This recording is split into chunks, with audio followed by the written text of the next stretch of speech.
So after you've completed your first 5 wired medium-sized petals, what we're going to do is we're going to go ahead and put those on our base. This is just plain floral tape. You can pick it up at any craft store. Go ahead and cut off a piece, I'd say about 1.5 feet long. You don't really need it to be any longer than that. You can just use your little embroidery scissors. Now I know that there are plenty of things out on the market to make this next part easier. I don't own any of them. So what I'm going to do is I'm just going to go ahead and cut this right down the middle, because you just don't need that wide of a strip of embroidery, floral tape. So we're just going to go ahead and cut this.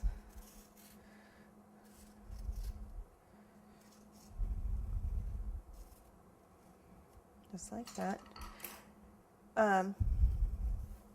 Now if you want, you can go back and you can cut it again for really thin strips. For the purpose of that, I don't really think that's necessary. Peonies have a thicker stalk. So go ahead and let me pull these papers out so you can kind of see how that flower is drying. That is our base center. It's real pretty. Now if you notice, it's not quite as full over here, so we're going to have to focus on rounding that out. Take your floral tape, push it as high up as you can get it on the wire. Now you don't want to like scratch the petals that are already there, but go ahead and get that up there and just kind of pull and pinch so that it's nice and tight on the wire. If you want, you know, for competition purposes, or if you're just kind of a stickler, you can go through with your green and get the base of this real quick. It's not necessary, probably won't show, but you know, just for that little extra, if you have a minute. Then what we're going to do is go ahead and grab that first petal you made. Start with the ones that have been drying the longest, because you want to get them on there. So what we're going to do is hold your petal, and you're going to bend that wire at the edge of the petal. Let's go ahead and do that so you can see. At a 90-degree angle, just like that, okay? And we're going to place that where we want it on the flower. Now don't worry about exact placement, because you can move these around a little bit after they're on. And then you just take your floral tape and make sure you get it up nice and high.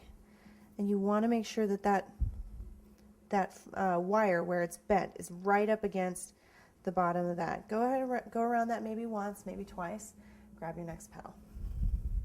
And now just go ahead and bend, 90-degree angle. Put it right on next to that. You're going to work your way around around your flower, just in a circle. If you have to hold it upside down because it's easier for you to get a handle on it, go ahead and do that. Grab your next petal.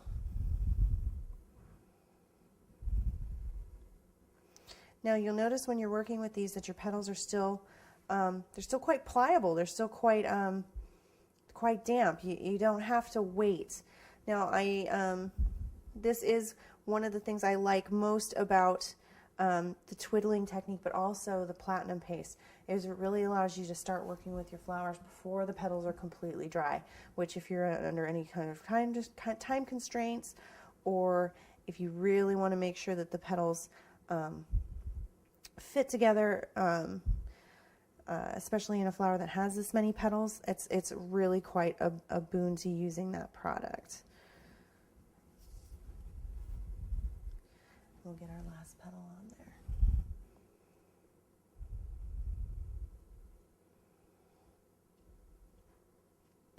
And when you get to the top, just kind of fold it over and pull it off. And the floral tape just sticks to itself. Okay, now what we're going to do, we're going to turn it back over, and we're going to kind of position our petals where we want them. Okay, so go ahead and move the wire. So that looks pretty nice and it's pretty uniform all the way around. And then what we're going to do is we're going to just hang it right upside down. That's still nice and pliant. Hang it right upside down and let those petals get hard.